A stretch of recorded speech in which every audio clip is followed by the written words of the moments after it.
Welcome back, everyone. It is week 18, our favorite week for DFS because it's just disgusting all across the slate. But we have thoughts and hopefully some winners for you this week. We have 13 games in the main slate, so without wasting any time, it's not get tilted as soon as I find the intro. All right, let's go.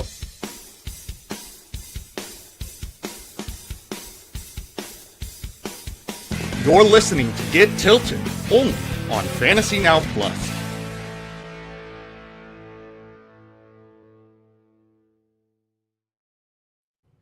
Alrighty, hello everyone. I'm your host Brian Rockwood. Alongside me, as always, Tim Holstad, and we are here to bring you the latest and greatest in DFS this week. And we couldn't be more excited. This is what you play for. It's people benching starters. It's teams trying to figure out what they got in the rookie, and we get to find so much value and hilarious just roster decisions to make in the last week of the regular season. Tim, I cannot wait to get your thoughts on some of these games because I know for a fact that as a true dynasty sicko out there, there's some names that you have highlighted. Yeah, there's going to be a lot of learning names for folks this week. And what's crazy and somewhat unfortunate, but can't really be helped, is that we don't even really have that comprehensive of a list to give you. There's going to be so much that is announced an hour and a half before kickoff on Sunday on the early slate, and you're going to have to make some very quick pivots and decisions, and we will try and do our best to kind of line you up with that here as well as we can. You know, it's relatively easy to identify some teams of like, they say they're playing their starters, but are they going to play their starters? I don't know. So we'll do our best, but it's going to be a slog to get through. There's a lot of gross teams playing, a lot of gross games, but we're here for you. And the games that matter are Saturday. Yeah. So we don't get to see them. Oh, and and Sunday night. Yep. The three games that literally determine important seedings are not in the main slate. So we don't even get to play with, I mean, not that we're going to play with many Panthers players anyway, but no Bucks, no Panthers, no Seahawks, no 49ers, which is a disappointing one, and no Ravens or Steelers. Yeah. And everyone else is fair game, including my MVP. Oh, I guess semi-MVP alongside Bijan Robinson. It's Tyler Shuck, baby. New Orleans Saints take on the Atlanta Falcons in a game that matters, shockingly. The Falcons, if they win, then they put the Bucks in a position that they cannot get into the playoffs. They effectively knocked the Bucks out as the three-way tie in the NFC South, which is hilarious still, at 8-9. If the NFC South is that three-way tie, the Panthers have the tiebreaker. So the Falcons are currently playing spoiler to the Tampa Bay Buccaneers, and the Saints are trying to figure out what they can do. So that's what this game is all about. Yeah. Tyler Shuck, Kirk Cousins, those are going to be your starters. I don't think there's anything else going to be tricky with that. I don't think we're going to see Easton Stick. I don't think we're going to see Kyle Trask or Jake Heiner. Well, I'm not even sure if he's still on this roster. He must be, though. Yeah. I'm not sure what to do with Tyler Shuck because he was one of my favorite plays heading into this week until we found out yesterday that Chris Olave has a blood clot in his lung and is out for the rest of the football season. And thankfully they caught it early, so it's not going to cause any permanent damage and he'll be back totally fine. But I'm not 100% certain I love Shuck without, frankly, his only like truly good weapon on the field, but he's cheap enough that it's still enticing and the game environment should be good because both teams are trying. You know, the Saints have been out of it for like 6 weeks at this point. This is just a pure Tyler Shuck like tryout more or less as far as is he going to become their franchise quarterback, at least for now. So I think he's interesting. I think Kirk Cousins is interesting-ish if his weapons play. We'll get into it, but he's looked a little bit better the last few games. Obviously, against the Rams, he wasn't fantastic, but it was against the Rams. And, the Saints defense is certainly no playoff caliber team. So I'm interested in both quarterbacks. I don't know if they're near the top of my list, but I think they're both perfectly playable and probably aren't getting benched. Yeah, and I don't hate either. I think Cousins, like with last week, he didn't need to do anything. Bijan did all the work. And with Tyler Shuck, yeah, I'm with you there. I'm worried that without a true one, he's not going to be as exciting. He does have some sort of rushing floor, but Yeah. I think there's some other interesting QBs that we'll talk about later that might pass him on our list here. Bijan Robinson, oh yeah. If he has even any incentives left to gain, I don't believe he does. Yeah. I think he's just playing for the love of the game. He's just going to try to play for any sort of offensive player of the year nod and just pad some stats. I think it's not really an incentive because he's still on his rookie contract, so he doesn't get money for it, but he is like in the running for being the league leader in scrimmage yards. He has to outpace McCaffrey by a certain amount. I don't remember off the top of my head, but I don't see why they would just let up now with 1 week left. You could argue that they're thinking for ahead, but they're not playing the playoffs. Yeah. Their season's over. He has plenty of time to rest up for the next season, so my gut says he just plays the majority of time. Yeah, and this coaching staff could be fighting for their jobs. It's not fully leaning one way or another, but they certainly have underperformed compared to expectations. So they may just play everyone and try their best. And like you said, they probably want to win to have the Panthers make the playoffs instead of the Bucks. Yeah, and for what it's worth, it puts a very positive spin on the Falcons, who have had a very weird year. Yeah. And I think, both teams honestly are aiming for that. Like the Saints have been a pretty down year, but it's been so much better the past 7 or 8 weeks. Yep. And like you said, Shuck might be fighting for his starting spot. Every game he wins is it's like building his case to actually continue to be the starting quarterback next year, because they will have a good draft spot next year. Other running backs, Andre Estime, he played how we thought he was going to play in Week 16 last week. No one anticipated the Taysom Hill farewell tour showing, so Estime did not get the same type of work, but against Tennessee, that's exactly what we thought he would do. 14 for 94 and a touchdown. I think he could do worse. Might be able to do better, but he is a player that could be relevant. The Falcons defense looked pretty good against the Rams in terms of the run game. Yeah. So that's a little bit worrying there. You can still shoot your shot. I don't know if I don't think we should touch Evan Hull. Yeah. And that's it. For the wide receiver positions, I don't want to play Drake London. I don't really want to play Darnell Mooney. Yeah. They're both questionable. Kirk Cousins doesn't really throw to either of them at this point for whatever reason. So they might hurt you, but I don't really want to put American dollars on betting that either of them figure it out in the last week of the season. And really, if he's going to pick one player to throw to that not named Kyle Pitts, it's David Sills. Sorry. I don't know what is going on. I don't know why they have a connection that they do, but they do. And it has been not super exciting. So we can go ahead and pass on that. In terms of the Saints pass catchers, Kevin Austin Jr. This is it. Well, yeah. I mean, even with Olave last week, he played 80% of snaps. Devon Bailey is also an IR. So they are down to, what is that, their wide receiver 4 at this point as their wide receiver one. He showed last week that he has the juice to get there. He can break a big one.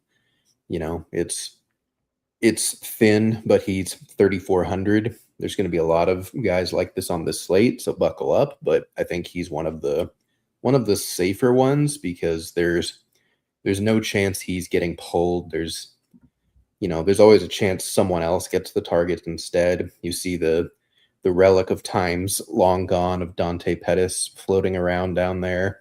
But for the most part, it's someone's going to have to catch passes. I'm probably going to go Juwan Johnson, which we'll talk about in a bit. But if you want a receiver, I think any of the top 2 to 4 Saints, if you want to make your bet on it, I think they're all perfectly live to give you anywhere from 0 to 12. And at basically minimum price, that's fine. Yeah, of most teams here, I think this is the wide receiver room that is the most easy to skip. I think we can move on from this one pretty dang quick. Because I think you're absolutely right. I think Juwan Johnson is the biggest benefactor of a missing Olave. He's already been a really reliable target for Shuck. Yeah. I think in this type of game, it's going to be a lot more Juwanson. Yep. Do we play Taysom? No. Yeah. No. It's always tempting when there's less weapons, but I just don't think he's a weapon anymore either. I think he's just unfortunately done, though. I think after kind of what we saw against Tennessee when, Andre Smith was doing much better. So I think they kind of just let him just do that. I think this, and you can kind of look at the rest of his season. He's just not the guy Kellen Moore wants to use. Yeah. So I think we can. The first coordinator in NFL history that finally realizes that Taysom Hill is average. Don't say that. He's about to retire. You can't say that he's average. Talking about average, Kyle Pitts. Yeah. I think you can play him. I think he's almost too expensive for what you will probably do in this game. But he's interesting if London and Mooney both miss, or even if mostly just London misses. I think I'm more interested, but I'm afraid that they're all going to cannibalize each other in a not pass heavy offense that's not that interested in throwing the ball. Yeah.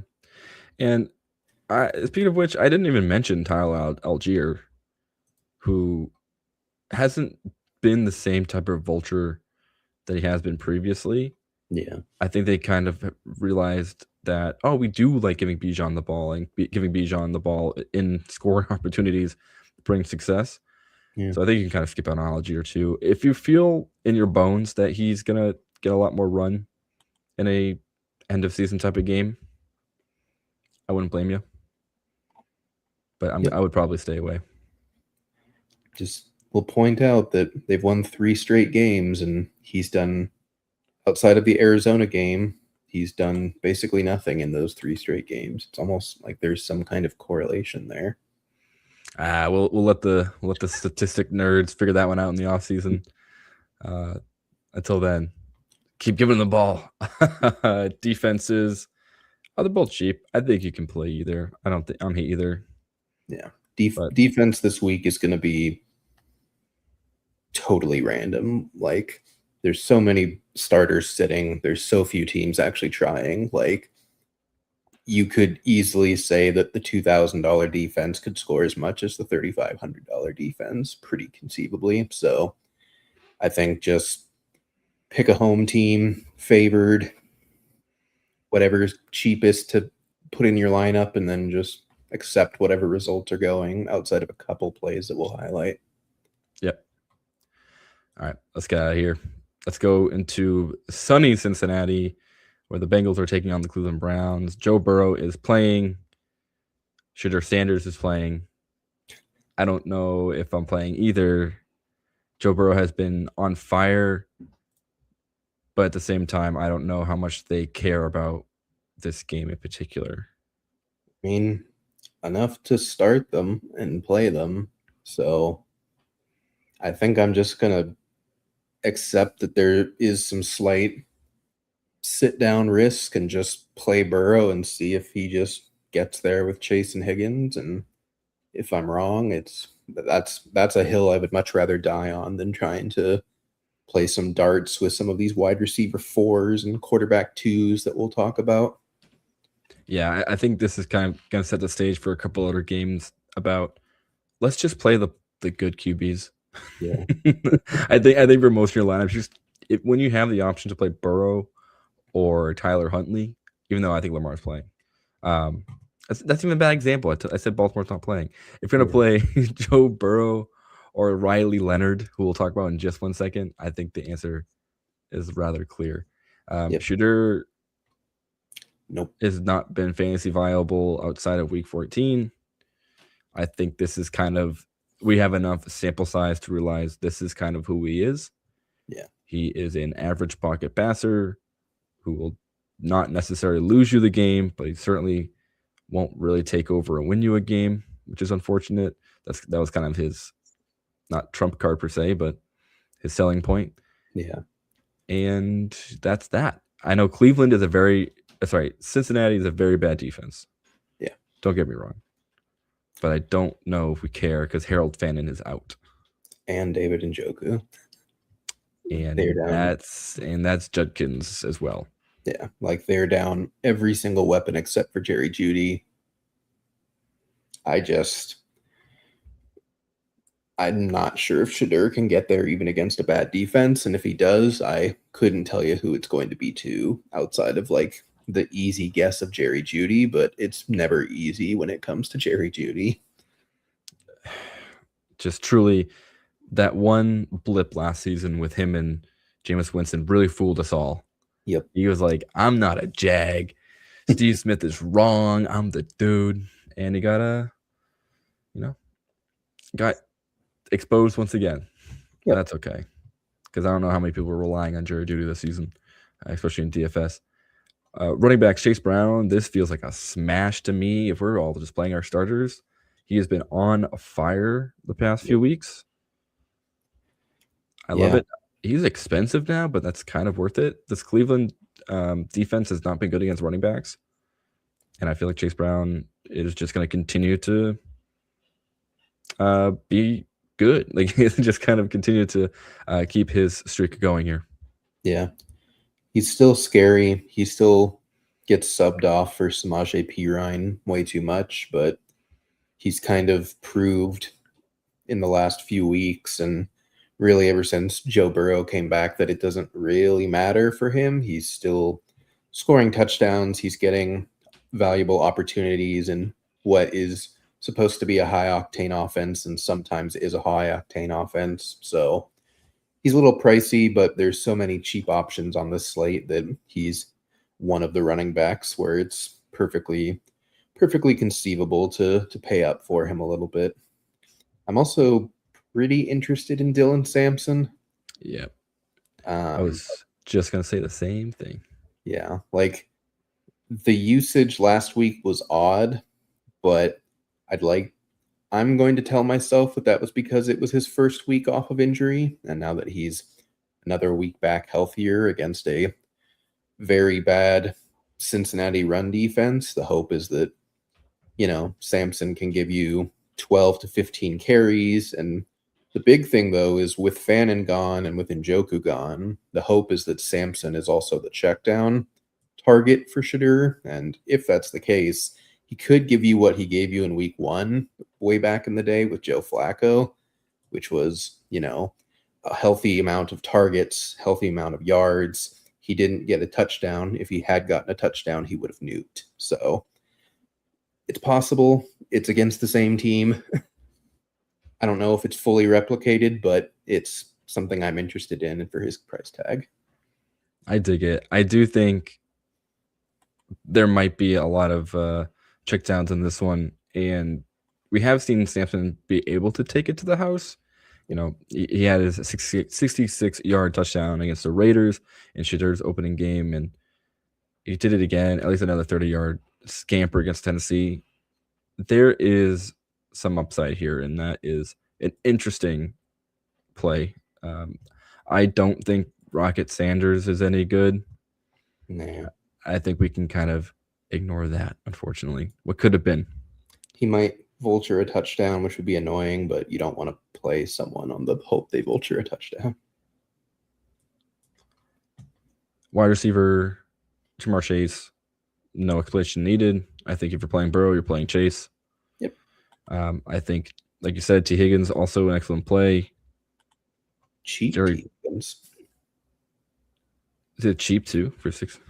Yeah, 6K. Like, he's normally hovering in the 65, 7K range. So I like them both. Like They know something we don't. What do you know, DK? Yeah. It's scaring me now. Jerry Jeudy, 4,100 pass. It's still playing cheap, but no thank you. Yeah, and like you said, everyone else not as exciting. Yoshivas, not as exciting. Cedric Tillman is the only other Cleveland. Oh, Isaiah Bond. Like, they're all interesting in theory, and then you just remember how it just usually doesn't work. So you're like, well, nah. Yeah, the amount of times that he just gets a deep shot and it just misses, and that's it for Isaiah Bond, that kind of puts the nail in the casket on that one. Yep. It's worth noting, of course, has nothing to do with DFS, but Myles Garrett is going for the sack record in this game.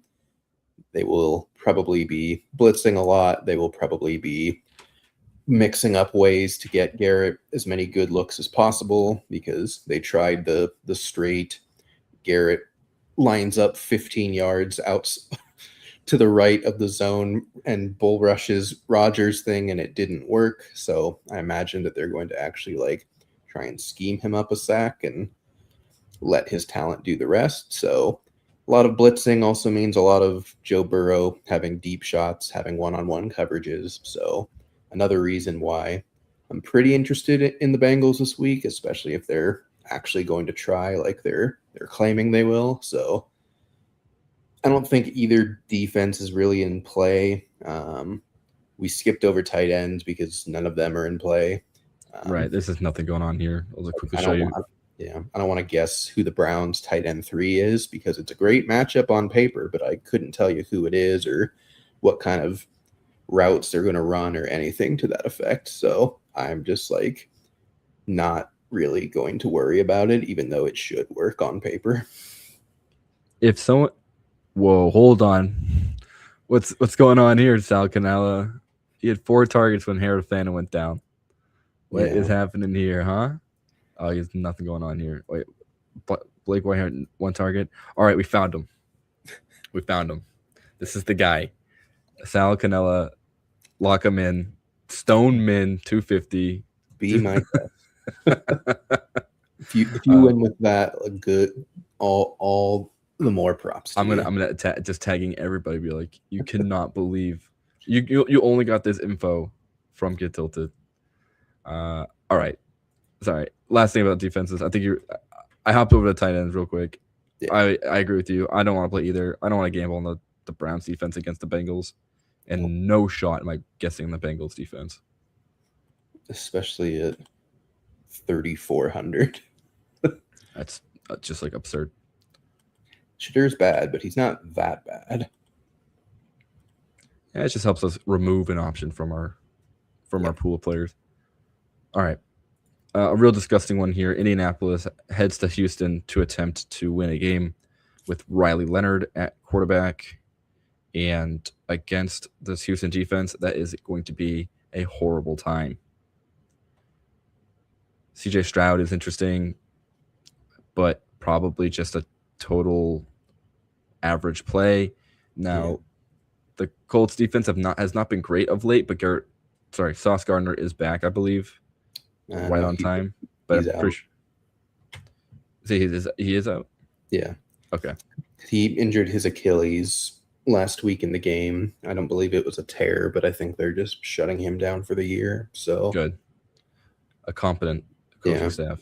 Basically, none of their starting defense is healthy enough to play, even if they wanted to play them. It all lines up on paper, but the Texans also are not aggressive or particularly good on offense anymore for whatever reason. So it's certainly one of those cases of like very movable objects and very stoppable force and which one wins. So I think Texans are viable. Most of them are pretty cheap as well, which is nice, but there's also absolutely a world where they're giving you like 12 points from Stroud and 6 points from Marks and 10 points from Nico. And you're like, why did I play this stack? Just a disappointing, and they do need to win. So like there is a world where Houston gets the 1 seed, and that starts with them winning, but they also need Jacksonville to lose, and then they also need New England. No, I don't think they get the 1 seed, but they could win the division. Yeah, win the division. So they can get as high as the 3 seed, I believe. Yep. Still worth it. Still going to play it out. So Stroud, like you said, he's playable, but there's a sad floor that you could hit. Yeah. Now, here in our notes, just checking over here, Nick Chubb, 94 rush yards away from $250,000. Yes. Do you believe that they will force that? Like, do you think the Texans will then feed him the ball to a point to get to 94? I think it's possible. I think their like ideal game plan is he mixes in with Marks. They run up the score to hilarious amounts as quickly as possible to kind of quote unquote end the game. And then they just hand the ball to Chubb over and over and over again to try and get him that. If it's not going that way, then I don't think they even touch that with a 10-foot pole. So I would say he's pretty risky, especially considering it's all rushing yards. So like that's not even really that valuable on DraftKings. He would need to break 100 for us to even care. So, he's thin, he's cheap, so it's not like backbreaking if it misses, but I probably personally won't chase it. It is just interesting to note for sure. Yeah. And with Marks being back healthy, I think they'll just continue to do the gross thing of rotating through the running backs. I even think Jawar Jordan got some work last week too. Yeah, he had 8 attempts. Yeah, this is now suddenly a very gross backfield to try and gamble on. And on the opposite side, Jonathan Taylor is him, but so does everyone in the stadium knows where the ball's going to go. Yeah. He's still interesting, though, because we'll talk about it later. He is in a 2-horse race between himself and James Cook for the rushing yards leader in the NFL this season. There is no close third place. They're at least 200 plus above third place, but they're within, I want to say, 40 yards of each other. Now, JT goes first, and James Cook is in the afternoon slate. So depending on what happens in this game, I don't know if the Colts are going to force feed him the ball and try and like run up his numbers as much as possible, but that is in the cards, and it's probably their best offensive game plan anyways because they're starting Riley Leonard. So very interesting. He is a depressed price because of the defense they're facing and his mediocre play as of late. Man, it really did just the instant the buy hit, he was just gone, wasn't it? Yeah, you dropped 50 on everyone's noggin and then just got tired. Yeah. So I'm going to very specifically build a lineup where I have JT and Cook in it, and I'll be watching what JT does in the early window, because if he goes off, then Cook is also likely to go off in the late window, because the Bills coaching staff really wants James Cook to have the rushing yards league lead on the season for some reason and have like publicly announced that. So I'm going to have that lineup. Obviously, if JT does nothing, then I probably pivot away from Cook before the afternoon slate locks. But that's an angle that I'll be playing. I don't know if I'm going to play JT outside of that one lineup, though. It seems a bit expensive for something that I don't feel very confident about. Yeah. And in regards Chase Brown, like yes. I'd rather play Chase Brown. Exactly. Or 200 more, but still. And in regards to the rushing title, the Bills coaching staff are hilarious to me because they're doing that to justify the price tag of James Cook this offseason. That's all it is in my mind. Yeah. And I don't blame him, but James Cook is a player that's worth that money. So trying to just force feed him the rushing title is both a worthy attempt and also just kind of funny because you still need him to be good, and a little less reps at the end of the season is not so bad. Yep. Pass catchers, Nico Collins, go for it if you feel strongly. Wouldn't blame you. But like we said earlier, wouldn't be surprised if he just gets you 10 points for some reason. Yep. But no sauce makes it at least more fun in theory. So I don't know if I'm going to stack with him. I might just have him as a one-off floating around in a lineup, to be honest. I don't personally believe in Stroud that much as a fantasy asset at quarterback. So I think Nico can get there any given week. He's kind of proven that, and he's not ridiculously expensive. So I'm definitely in on Nico. I think there's 3 other Texans pass catchers that could get you there, but I don't really want to play the game of which one. It's probably Higgins, but it was also Noel last week, and Christian Kirk, unfortunately, still exists on this team. Dalton Schultz still exists on this team. So they would have to go ridiculously pass heavy. I don't know if they would do that. So interesting to see, but not an angle that I'm going to be playing outside of Nico. And then where are you at with the Colts pass catchers? Do you have any interest at all? Because I have none. Nope. I don't think Riley Leonard's horrifically bad. I think his ability to run makes him more interesting than your average backup or third string quarterback, but against this defense that's trying to win, it could go very badly in this game. And Pittman might be the recipient of some checkdowns, but checkdowns on a bad offense against a great defense doesn't sound very fun or a good use of my salary. So I'm probably just going to avoid them all. And if one of them happens to somehow beat me, then so be it. Yeah. Even looking around, I don't even know if Alec Pierce is worth a dart throw as hey, maybe he just chucks it deep one time and Pierce lands in the end zone. Yeah. I think it's just all bad all the way down. I'm just clicking around to see what their price tag has gone since Phillip Rivers hopped in here, and it's not good. Not good for the gang here. All right. Dalton Schultz, like you mentioned, is a shockingly relevant pass catcher in this offense. Yeah. I'm actually surprised he's even close to 1,000 yards. Yeah. 3,800. Same as always. Fine. Just a tight end who will probably get you a decent amount of points. Now, Tyler Warren, I think I'm out on. Yeah. I think this one is just a tad expensive, despite being probably someone Riley Leonard's going to look at a lot. I think it's going to be a hard focus on the Houston defense and those linebackers to make sure Tyler Warren doesn't beat them. Yeah. I've just never once this year has Tyler Warren made me sorry that I didn't play him in DFS. I don't even know if he has a 20-point game under his belt at this point. No. That's a negative.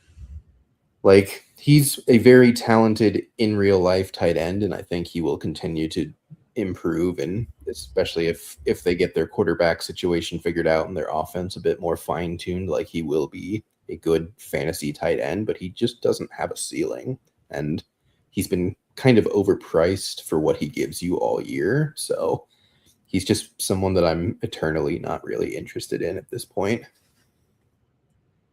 Yeah. And on defense, Texans defense, yep. Colts defense, nope. I mean, honestly, probably not. But again, we're talking about a terrible offensive line for the Texans, a team that really does not try that hard on offense whatsoever, at least until they have to, and the Colts are not going to make them. So, this could just be like a 17-3 game, and I would not be shocked. And Right. you get 2 sacks and an accidental pick, and you've got 3 points, and you're fine with it at minimum price. So it's not something I'm actively going towards, but I don't think they're unplayable either. Yeah, I think as just the very much punt defense, not a bad look. All right, Tennessee, Jacksonville, the rest of the AFC South. The Jacksonville Jaguars do have a path. They do have a path with the 1 seed. If Denver loses and New England loses, Jacksonville has to win the game. They will be the 1 seed. So they will be playing everybody. And because it's a 1 o'clock game, they will need to win. They will need to play out the game to ensure they win. So that means Trevor Lawrence has the opportunity to do something really funny, which is go nuclear once again before the playoffs.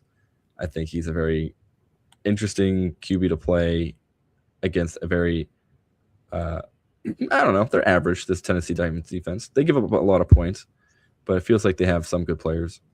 Yeah, they're below average, but they're not terrible, is what I would say. I don't think you've ever been able to play Cam Ward once this season. He's been okay lately. He has been okay. He's always cheap. He's not going to give you more than 20, but he also is not really giving you less than 13, 14-ish. He's looking better in real life. They seem to have semi-figured out what they're doing, at least with this current offensive personnel. So especially in a slate where a lot of the cheaper quarterbacks are just going to be really disgusting bets that will make you want to vomit, he's fine. I think I would play him over Shadur at the same cost. Okay. Yes, I feel you there. That's not a high bar, but I think there's a lot to be said about these past 4 games and the future of Cam Ward. I know we're a DFS show, so it doesn't really matter. But at least next year, we will see this regularly, I think. I think this is definitely in his wheelhouse or I should say his realm of possibilities. 2 touchdowns, no picks, no turnovers, and just okay yardage. If he has a real wide receiving core, or I should say if the young guns figure it out, if Alec Iomano and Chimere Dike turn it around, I think it could be a pretty fun offense. But until then, it's a no for me, dog. Yeah. Trevor Lawrence, though, definitely. Yes, absolutely. ETN, love it. I think it's going to be a great play. Tony Pollard, he needs 66 more yards for a $250,000 bonus and another $200,000 for 2 TDs. 2 touchdown game for him he needs. That is a little less likely, but 66 yards. Yeah. That one does seem relevant. He's a 1,000-yard rusher. Did you know this? It's all come after the bye, basically. He's been randomly good. He's been startable. He really just is. It's whether he scores a touchdown or not, but he's getting there on yardage week in and week out. He's obviously not really getting any pass catching because Tajay Spears just gets all of it out of the backfield. But from a pure, he's just he's very much like a David Montgomery of last year type of play where it was if you get the touchdown, then you're feeling great because he was 50-something hundred. If you don't get the touchdown, then oh well. He's just kind of an average performer in your lineup, but I like him. Yeah, I think he's an interesting one this week because, compared to 94 yards, 66 yards is way more of an achievable milestone. Yep. So that seems like an offense that will try to give Tony Pollard the ball a lot. No, any interest in Tootin or Spears or Allen? Tootin is interesting, especially if the Jags get up big early, which is very possible with how their offense has been playing. you could see a world where he just has the majority of the backfield for like the entire second half and has also gotten a couple touches mixing in the first half. So there's probably some better, cheaper bets on the slate, but I also don't hate Tootin either. Is like especially if you're like trying to get really weird in like the Millie Maker, like a huge contest where you're gonna have to like just accidentally find the perfect lineup. Like he's one of those guys that just has the skill set to do that, and it's against an opponent that is very liable to give that up. So yeah, Tajay Spears as an option, I'm out. I know we can catch the ball a ton, but I don't know. It doesn't seem as exciting. And then LaQuint Allen's the other one. I was curious. He had one attempt, so never mind. I take it back. he's basically like DJ Dallas when he was on Seattle, where it's just like you're in for pass blocking, and that's all you'll ever do. You're gonna make some huge plays on special teams and pass block. Yep. All right, this is the fun part. The wide receivers, mainly on the Jacksonville side. Yeah. Parker Washington, holy moly. Yep. I think this is a huge play. I think when you go Trevor Lawrence, you go Parker Washington first. Yeah. I think he has a lot more playmaking ability than Jacoby Myers, despite Jacoby Myers being a very good real wide receiver. I think this is kind of like the two snapshots of the two players. Jacoby Myers, target machine, will haul them all in if it's on target, but won't really break a play. Parker Washington can do that. Yep. I'm still interested in Brian Thomas Jr. I'm probably coping, but in my head, I'm like, this is a perfect opponent to get him right. Like, just a hapless defense, end of the season. We're about to go into the playoffs. We need this guy to be good again. Like, let's just build the plane around BTJ. Like, I'm not saying it's going to happen, but I am relatively interested in like building one lineup where that is the thesis that plays out in my mind of Trevor, BTJ. You can still, I think, pick one of Parker, Myers, or Strange to double stack with them and just say the Jaguars put up 30 plus in the first half and it's all on the back of the passing game and just see what happens. But he's probably the least likely to do that of the other three that I mentioned. So take that with a grain of salt, but he's also probably going to be pretty low owned and pretty unplayed this week as well. So you have far more optimism and grace to give Brian Thomas Jr. than I do, because I am OUT out. I am done with him. I do think you're absolutely right. This is an option, an opportunity for him to really right the ship, but I think we'll probably see more of that maybe in the playoffs, if at all, because teams will be zeroing in on, I'll call them the possession guys, giving BTJ maybe a little more room to work. Chimera DK, he's fine. Fine. Yeah. Same reason why you like him, more cheap. They'll get you like a hopefully a solid floor. I'm pretty sure the 1 week I was excited to play him was his punt return fumble and then 0 targets for the whole game. So that was cool. But he can always get you a special teams touchdown, and those points count. So they absolutely do.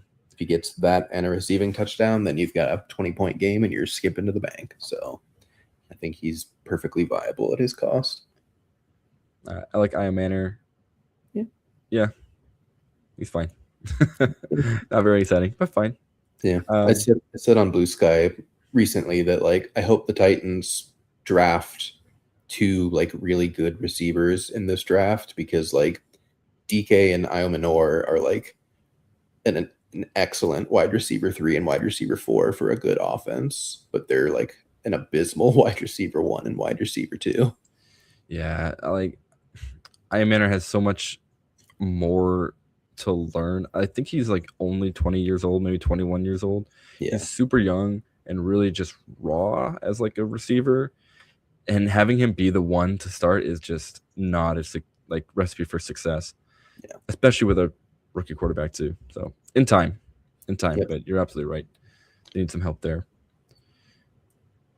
Tight end, Gunnar Helm, gone. So that means it's Bretton Strange and Jigga Conquo. I am very happen. interested in Chig. It's that time of year. It's that time of year. He always does this. Every year. Yep. Like every year he does this, he just becomes like the lead target in the last 4 weeks of the season. His only competition is out for the game. They're going to have to throw because Jacksonville's trying to win. Like, he's cheap. You don't have to stack him mercifully. So I think Chig is one of my favorite plays. I think Bretton Strange is probably like in a secondary tier of like good plays, but it's a little bit of a thinner bet with so many mouths to feed. But when he gets there, he gets there. So perfectly viable. I think both are in play for sure. Honestly, no more notes because that's exactly what I feel. I think both players are fine. They're cheap enough. I think they can fit in pretty much any roster unstacked. Nothing to dislike between the two players. Defenses, Jags are 4K. I'll play Man. You're playing them anyway? Yeah. Their defense is kind of low-key been like part of the reason that they've been so successful lately. Like everyone's focusing on Trevor, but they have also had some pretty good defensive performances. Like they're relatively healthy outside of the corner position, and Tennessee's not really positioned to be able to take advantage of that. So good against the run. They cause the most turnovers in football by a lot. So definitely they could easily give you double digits, I think. And there's a lot of savings to be had. So I don't think spending up on defense is necessarily going to like be impossible to do this week like it has been in the past. Yeah. No, I think this Jags defense is going to be the reason why they have any shot to really go deep in the playoffs. And, the offense, as long as it stays competent, honestly, a pretty scary team to face off. It's weird to say. I know. Don't play the Titans defense. They're very, very, very cheap, but this is not your normal version of Trevor Lawrence. This is upgraded Trevor Lawrence, and upgraded Trevor Lawrence is not making mistakes like this regular. Is advanced T-Law. Yeah, this is second iteration of Trevor Lawrence. Oh god. This game's gonna be interesting. Green Bay heads to Minnesota, and see these two names. Well, I lied. No, just kidding. This player is playing. Yeah, inexplicably. I thought it was his throwing hand that was broke. It is. Okay. He's playing through everybody. Here we go. Kevin O'Connell is cooking again. He doesn't care if his quarterbacks are made out of glass. They're just going in. Can you hold the shield? You're going to war, JJ McCarthy. Yeah. But welcome. Yeah. Welcome back.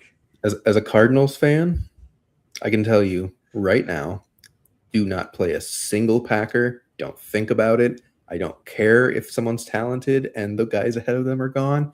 Do not do it. He is woefully bad. Like, he is a running back more than a quarterback. They don't forget that this player, while Kyler was hurt, they're thinking, "Oh, is he gonna take the job away? Let's see what happens here."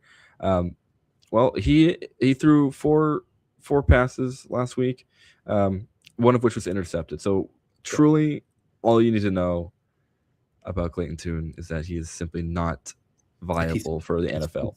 The Vikings defense. Exactly. Yeah.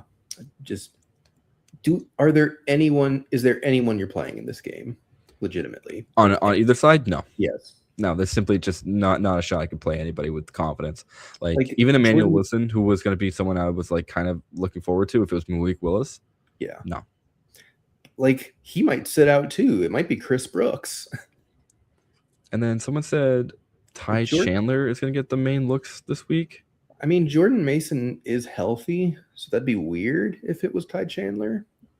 Aaron Jones is for sure out, but I'm pretty sure Jordan Mason is definitely healthy.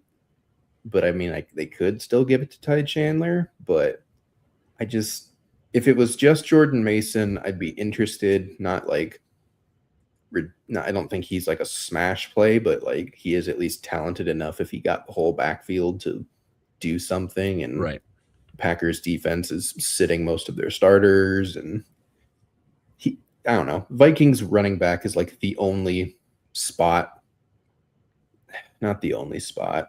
We have to talk about Justin Jefferson again. No, we don't. Yes, I don't we think. do. I don't think. Okay. All right. It's- Sorry. We'll finish up running backs first, then we'll argue about Jetters. Just Mason is interesting if he's getting all the work, but if we don't know if he's getting all the work, he's not interesting whatsoever. So that might be like very risky to play because they're probably not going to announce it ahead of time. It's like, hey, Mason's the lead back today.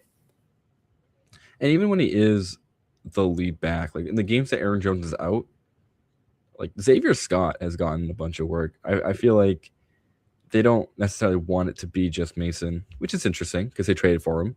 Yeah. And, they paid not a zero amount of dollars to get him. Yeah. But it's just one of those seasons, right? They are inexplicably 8-8 Minnesota. They have a chance to finish above 500 against Clayton Tune.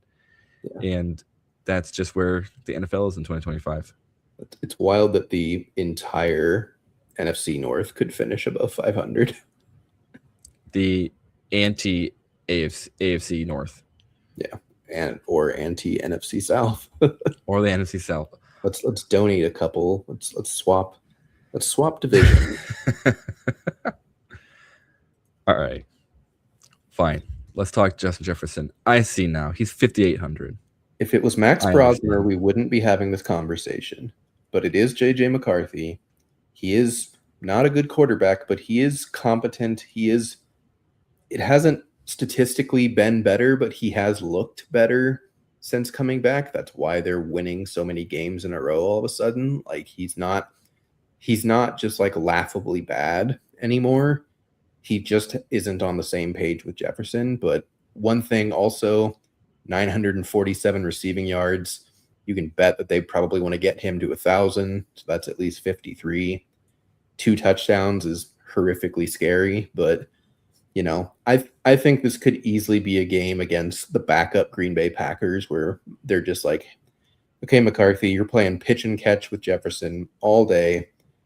We're going to get him open. You're going to look at him first on every route. And he could just go for 30. Is he going to? Probably not, but he could. And at 5,800, I'm okay with could, because he also could give you 18 and you're totally fine with that at that price tag. Well, what's crazy too is that I don't even know if I'm at 12 per se at 5,800. It's not my favorite. It wouldn't be the best.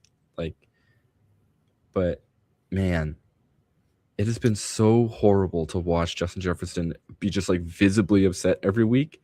Yep. And I don't know. Yeah, you're right. I think trying to get them to 1,000 is just enough. And again, if the Packers were playing their starters, I would have no interest. If it was Max Brosmer, I would have no interest. We're in a dome. We're in Minnesota. McCarthy's back.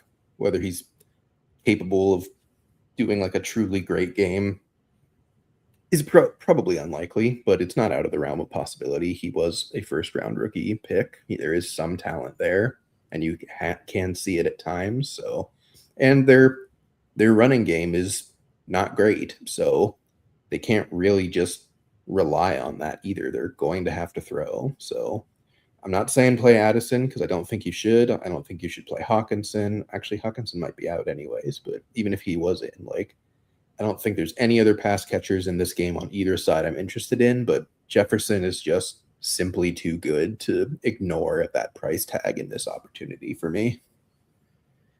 All right. You convinced me. But everyone else is just a full fade, just ignore. The Minnesota Vikings defense is very, very, very, very, very, very good. They stopped a mostly healthy Detroit Lions offense. Their O-line is in shambles, so that's why Goff dropped the ball 5 times. Yep. But this is not the Detroit Lions. They are not strong enough. Clayton Tune does not jerk off. Don't get tempted to play Matthew Golden at 3,800. Doesn't matter how many Packers wide receivers are sitting and how many talented ones are still playing. don't care. Like, just it's Clayton Tune. Even if it's Malik Willis, I don't know if I'm particularly that interested because they're just going to blitz the crap out of them. And I don't know if I trust Malik Willis against an aggressive blitzing defense with most of his top weapons gone. And himself being a little banged up. Yep. Yeah, hard pass for me. Yeah, Hawk is out, leaving Josh Oliver to be the main option here. I did have a couple lineups with him last week. Oops. Yeah. Pass. And same thing. Verbatim what we said about the wide receivers, tight ends, pass. I don't even think. No, John Fitzpatrick's on the IR. No. Yeah, just pass on everything except for defenses. Yeah. Defense. Truly, there's no way. Yeah, because when they made the salaries, it wasn't certain that the Packers were not playing their starters. So that's a good point. Yeah, so this is like your most highly rostered, I think, player across the entire slate is my guess. Yep. It's probably going to be the most popular defense on the slate, and I think it should be. And it will probably not disappoint. You're going to get sacks for sure, and probably at least one pick. Probably a fumble. Yeah. All right. Dallas heads to MetLife Field against the New York Football Giants. Allegedly, Dak Prescott is playing in this game. For some reason. I do not know how long he will be playing in this game, but Jerry Jones has said Dak will play at least some of it. I wish he wasn't, because Joe Milton would be so interesting in this spot. I think he still is anyway. You'd play him even though he's not guaranteed to give you a full game? No. Just in my brain, I go, man, how cool would it be if Joe Milton, say Dak plays a drive or something really stupid, and the rest of the game is Joe Milton. That seems fun to me. Yeah. Between him and then Kevontae Turpin. Yeah. Just seeing how fast you can run, how far you can throw. I mean, it could be exactly what the Patriots did last year, where in week 18 they were like, yeah, Drake May's starting, and then he played one snap, and then they sat him for Joe Milton the rest of the game. And I was like, sick. I definitely had him in DFS, but thanks for that, Patriots. So could be similar. I don't know. I don't think Dak has any kind of starting streak. He's injured too much to really be involved in that, but they're claiming they're going to play starters. I don't know if I trust it enough. And also, they have two wide receivers that are so ridiculously talented and also just could not care less about this season now. So I don't know if I want to play them anyways, even though they're in a spot where they should smash. I just don't know if I want to do it. And I don't think the salary really lets us gamble on that either, right? 7,300, 7,200 between Lamb and Pickens. That I could see this game truly being, all right, Dak in, you're out, whatever. Or first quarter, Cowboys are playing starters and they get benched because we're not getting anybody hurt for next season. And Lamb and Pickens have 3 catches for 20 yards each. Yep. So at 7K, no thank you, pass. Now on the Giants side, Dart is playing. Yeah. Again, I think you absolutely can play him. Yeah, it's less fun because his top 2 options are out in this game. Wandale and Theo Johnson are both out, but it's also the Cowboys defense, so it might not really matter. It's more of I don't know if he's stackable, but the rushing upside and just the lack of quality of the Dallas defense is so good that I think you should just play Dart anyways. And he's not that expensive, so I think he's a good play. I don't know how much true upside there is without his weapons, but I think he's got a very safe floor with some upside built in for sure. I think he's a great cash game quarterback at worst. Yeah, I think just having the ability to score 2 touchdowns on the ground is enough to say it's fine. No Wandale, it's okay. I'm not too worried. And for what it's worth, he does like to pass the ball to Tyrone Tracy and to Devin Singletary, not as much, but at least there's some hope to pass the ball a little bit. And then we'll talk about wide receivers in a second, because I'm not sure if we can ever trust Darius Slayton, but he's at least a name you could say out loud that says, okay, he could play football. Yep. He was kind of sad last week. That's a bummer. So maybe not. Maybe Tracy's not as exciting. But again, Dallas Cowboys defense. Yeah. Kind of a good sell for anything. He just didn't score a touchdown, really. Like, that's all. He got the workload. He got the yardage. He just didn't score the touchdown, and Singletary did. So, yeah, pick one. I would say choose your poison. If you want something a little cheaper, save money, you can go Singletary. I do think Tyrone Tracy will still get the bulk of the work, most opportunities. So, both fine. But here we go. Now it's time for the best conversation. All righty. All right, buckle in, folks. It's the rookies over in Dallas. Malik Davis and Javonte Williams are out. So that means we have the rookie from Texas or the rookie from Clemson, right? Phil Maffa is from Clemson. Is he Syracuse? Syracuse. You're right, Syracuse. Clemson was... No, he is Clemson because LeQuint Allen was Syracuse. It doesn't matter because Phil Maffa is apparently still on IR, but he's questionable. I think he can be activated still.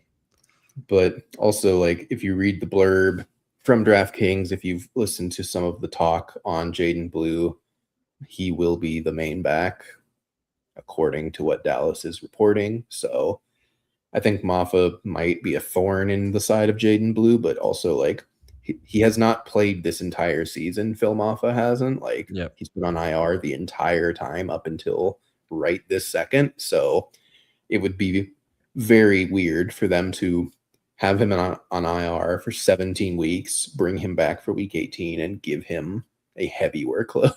So I think it's going to be pretty heavy Jaden Blue. I don't know. Do they have Deuce Vaughn still? Like, might he factor into some silliness? They don't. I don't know where he went. They have Izzy, though. Interesting. I don't know if he's active. Yeah. I mean, it's probably going to be Bonacanda. Yeah. It's probably going to be Blue, probably more Hunter Lupke than we would like. This also makes me really think that Dak is not playing that much because he's going to have this running game for the whole game. So I don't know. I think Jaden Blue's very interesting. He's very cheap. The Giants are very bad defensively. So Blue is probably going to be relatively popular. I think I'm okay with that. I think he has game-breaking speed. I don't know if the talent is matched with it, but he at least has speed. And sometimes that's all that you need against bad defenses in a Week 18 matchup that no one cares about. So I like him. Yep, that was the only last point I wanted to add to. He is just fast as all heck, so he has the opportunity to make, those Trevion Henderson type of plays. Just one play, get you there. Yep. Wideouts, like we already talked about Landon Pickens, so that leaves us with Darius Slayton, Ryan Flournoy. Isaiah Hodgins? Yeah, no thank you. I mean, he gets targets when Wandale is out. I know I should take it back a second because he was like not ignored when Wandale was out. And that was with Jameis, I believe. That wasn't even with Dart. Yes, these were both with Jameis. Yeah. So, but I guess Wandale was there for both those games. Jameis just decided Hodgins was more interesting for reasons unknown. Okay. One of him and Slayton will probably have a good game, but I couldn't tell you which one. Like, it probably should be Slayton, but Slayton's just been bad all year and injured all year. So Flournoy is kind of interesting to me as well because he's going to play with the starters, but he might also play with the backups. And like Joe Milton to Flournoy sounds fine to me, and he's cheap. So he might like middle the road and like get some starter snaps and all the backup snaps if they eventually put in backups. So he's interesting to me at 38. All right, I'm convinced. I'm probably going to play like $1 or $2 lineup that's Joe Milton, Ryan Flournoy, Kavonte Turpin. It's so fun on paper. I don't know if this is actually worth playing, but I do think he might just get normal. See, the problem is he gets too many normal reps as like an offensive weapon, so maybe they don't play him a ton. He's so weird. Like, he's also not young. He's like 28. Yeah, I was which, gonna say he's like approaching 30. yeah, like he's not like a young rookie or second year player just like trying to earn snaps. He's just like a random gadget Tavon Austin clone that they're just use for some reason. So he probably would play again. Like, I don't think he's like that essential to their plans. So I think he's also perfectly fine. For those really, really intense gamblers there, Kevontae Turbin's right there for you. Yep. Tight end's not as exciting. Jake Ferguson, same exact conversation with every other starter on the Dallas Cowboys. Yeah. What to make of it, you really can't tell. Theo Johnson's out, so that does leave Dan Bellinger as the main pass catcher or pass catching tight end for the Giants. Fairly interesting. He was better a while ago. He was good for a little bit, and then I know he injured his eye, I think, a couple of years ago. Yeah. And he's been kind of not as great since. But he has enough athleticism, enough chops, and they have no other tight ends that will ever take work from them, and they're also down Wandale, so like I don't think he's getting 8 targets, but he could give you 4 in a red zone target and you're skipping to the bank. So I think he's a fine punt tight end, but probably just a punt tight end. Yeah. So don't get too excited about it. But at least, oh man, Thomas Fedone, I forgot about that name. See him next year, maybe. Defenses, nope. Yeah. Both offenses will probably make mistakes, but they might also both let the other team score 40. So I'll probably just avoid it. I think it's valiant to try and go to zig when others are zagging. I don't know if these are the defense I would try to do that with, though. Nope. All right. Miami and New England. This game is unfortunately very relevant for the Patriots, as with a bunch of other of the AFC teams in the hunt. If Denver loses and New England wins, they are the 1 seed with the bye.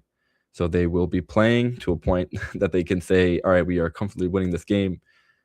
So, folks, that means Drake May will be in this game for most of it because they play at the same time as Denver. I wouldn't say most of it. I'd say maybe they'll be playing for like a half, yeah. Because the Dolphins are pretty much waving the white flag on the season. What? You don't think Quinn Ewers can rise above and beat the Patriots at home? I sure don't, especially with no Devon Achane. Yeah, that's kind of the burying the lead a little bit, because no Achane means this offense is done for. Yeah, no Waller. Waddle's questionable. Waddle's going to sit. There's no way. Something tells me he's magically not going to be able to do it. So you're talking about Quinn Ewers with backup running backs and their backup wide receivers against a Patriots team that has to win. Like, no freaking thank you. Yeah, it seems like a bad time, a recipe for disaster. Yep. Yeah, those aforementioned running backs, Jalen Wright and Ollie Gordon, are going to be the 2 players if you really, for whatever reason, feel compelled to play running backs against a Patriots defense who has been a little worse against running backs with the departure of Milton Williams, but still has been a solid defense, and they have been as good as anybody could ask for, honestly. Yeah.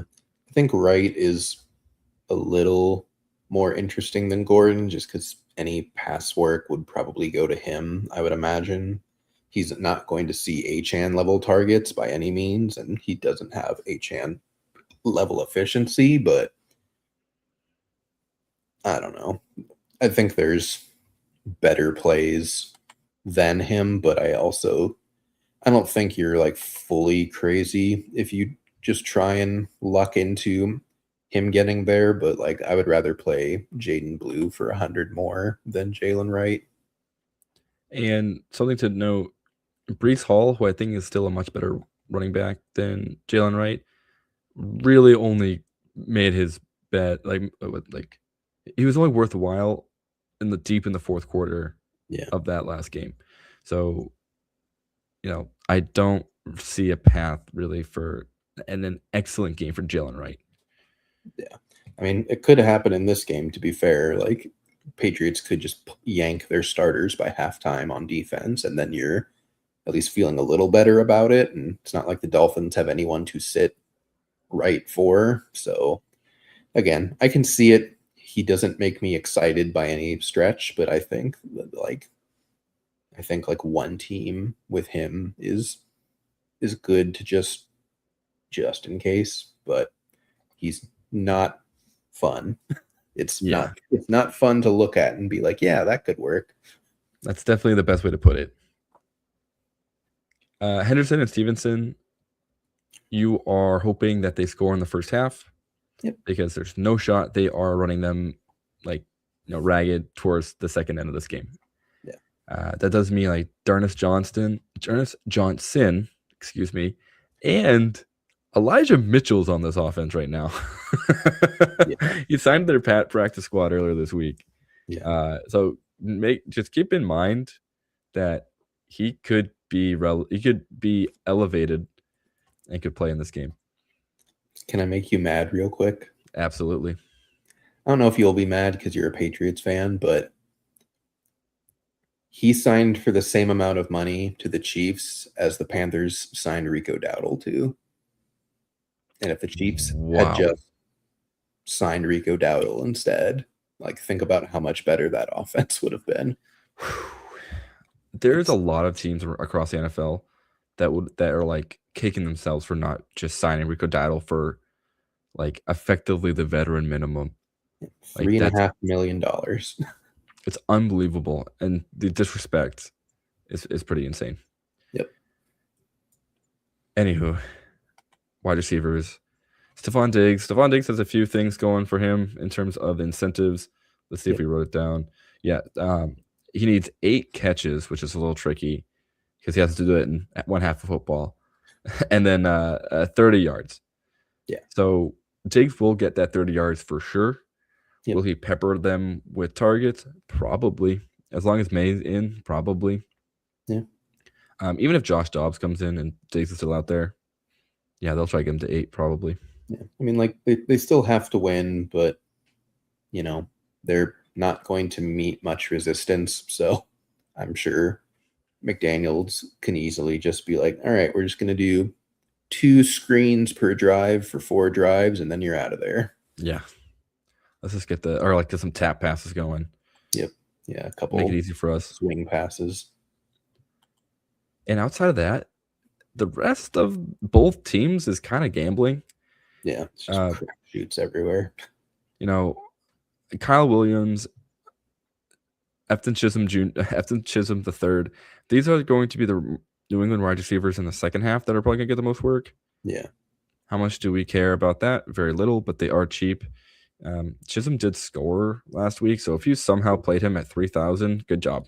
I'm very proud of you, and you are a New England Patriot fan because that was his only 2 catches of the season last week, one of which being a touchdown. Yep. So, I would. Yeah, your call. Theo Weiss scored. He's Luther Burden's college teammate. Yeah. Like, there's probably going to be one Dolphin receiver that has like a fine game because Mike McDaniel does still run a good offense, even though it's got a clown at its helm at all times. But good luck figuring out which one. It could just be Malik Washington. It could be a Nick Westbrook-Akine game because reasons. It could be Weiss. Like, I'm just not interested, but one of them probably will get there. There's no way to know who it's going to be. And that's that. Tight ends, kind of the same thing. Hunter Henry going to be good until he's pulled. Yeah. However, Greg Dulcich had 6 targets last week, and that annoyed the crap out of me as I played Darren Waller in a bunch of places. Yep. So now he is relevant and potentially a good play if you want to, if you really believe in the Dulcich Renaissance. I think Henry's also a good play. I wrote down that he needs 5 more receptions to also get a sizable bonus. So nothing crazy. Again, they could all be screens. They could be easy little slants for nothing, but 5 receptions is still 5 receptions. That one definitely feels more doable than Diggs' 8. So could see him getting fed the ball early. And all it takes is the Dolphins being silly for him to get a touchdown on one of those, and then you've got a great game out of him. So I think both tight ends are very playable, even though no one else is in this game. And at 4,500, it's not the worst. Yeah. Defenses, you could probably play the Pats. Yeah. Patriots for sure. Yeah. Dolphins, don't do it. Alrighty, this is going to be a quick one, I think. Arizona facing off against the Cardinals.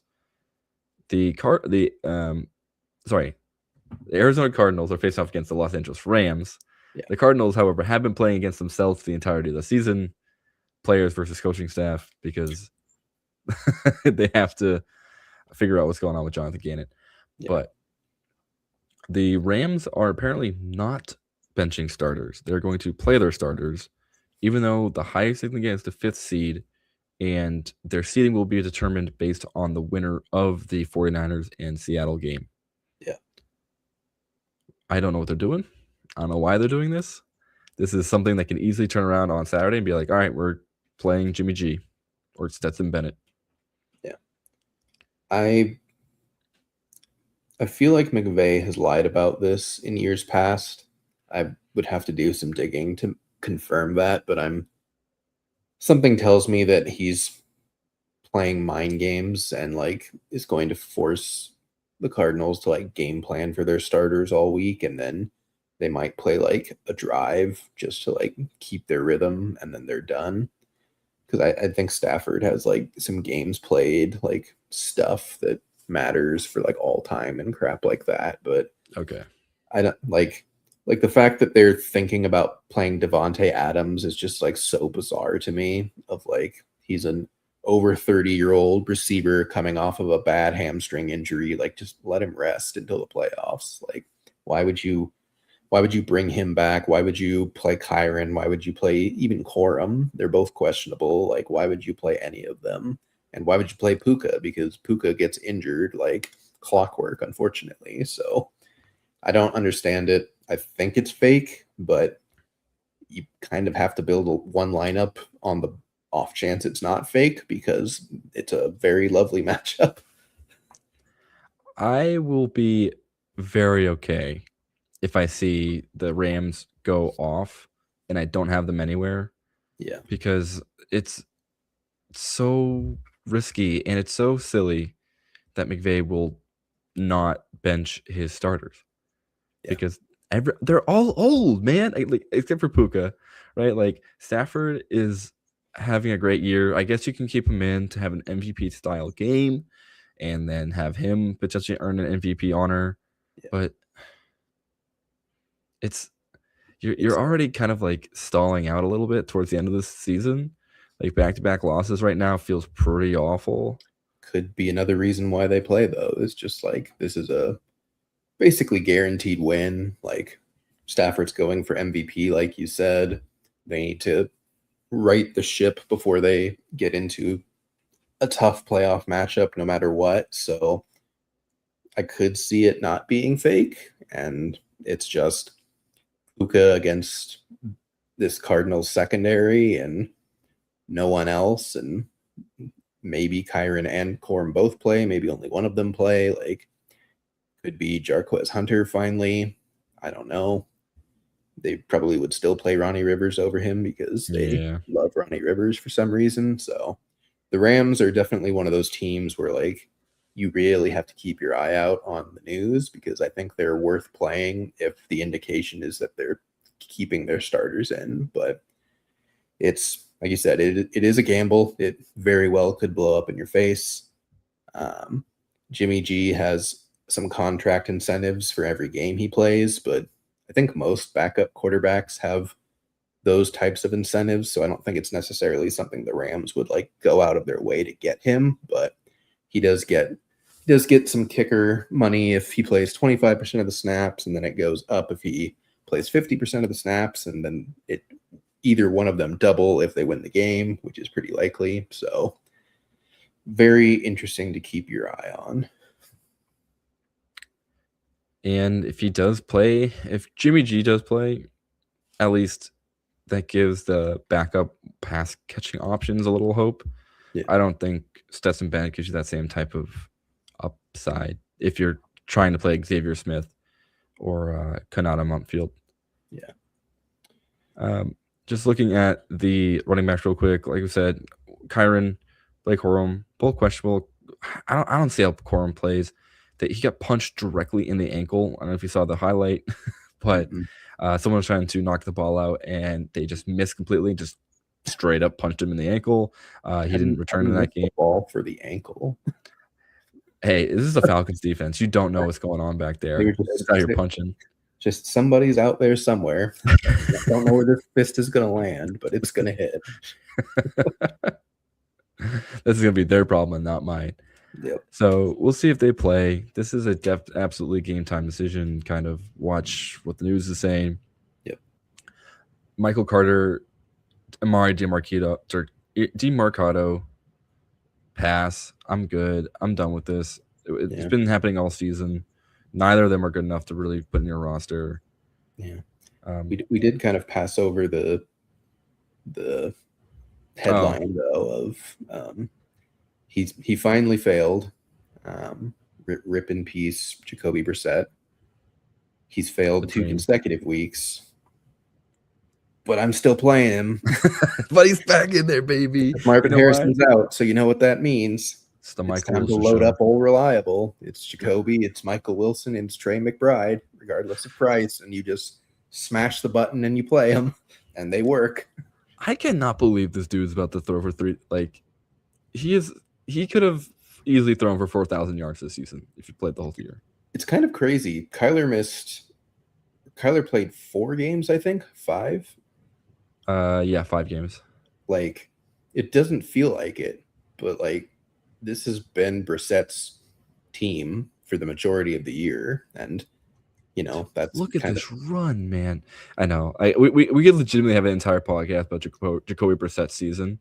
Yeah, like because of just every single bit has been unbelievable. If we had a highlight reel of this show, it would just be every week just saying, "Play it again." Say the line, Bart. But I think you just do it. Like, yes, yeah, especially if the Rams actually do care and play their starters and the Cardinals are playing from behind. Like, yes, please. That's the best time for Jacoby Brissett. That's how we're getting Trey McBride to further pad his reception, all-time reception record. But yeah, no Cardinals running backs for me either. Yeah, I don't think I want to play either of these guys. Like one of Ronnie Rivers or Jarquez Hunter will be good, but considering he has just been not used all season, I guess it's Ronnie Rivers. Yep, that's boring.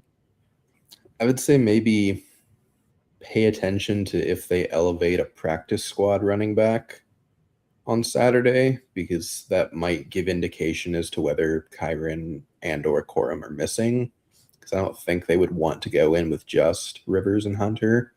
Hunter will definitely be activated unless he's just truly horrifically bad, and we were all very wrong in the prospect scouting process. But yeah, keep an eye out. This game is basically, on the Rams side, it's just watch the news, have a lineup shell built out just in case. Once the news hits, make your decision either way. I think the Cardinals trio, you just play no matter what, even if it's not with Rams at all. Yeah. And we'll just quickly glance over Michael Wilson, also known as Jerry Rice. Also on the verge of 1,000 yards, which is, again, it feels like a fever dream of a season for the Cardinals. Yeah. Like, they have lost all of these games, but Michael Wilson, Jacoby Brissett, and Trey McBride have been phenomenal. Yep. Sucks. It just sucks. I guess I'll glance. Nah, you already just said it.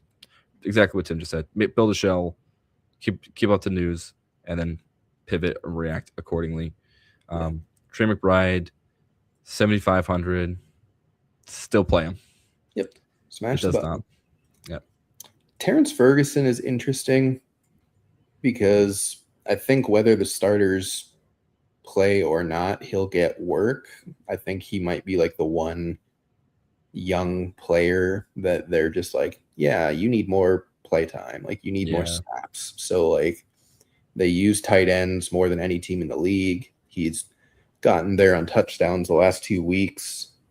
Especially if Adams misses, he could get there again on touchdowns. Like, I think he's regardless of what happens and who's playing, I think Ferguson is like a fine punt tight end at 27.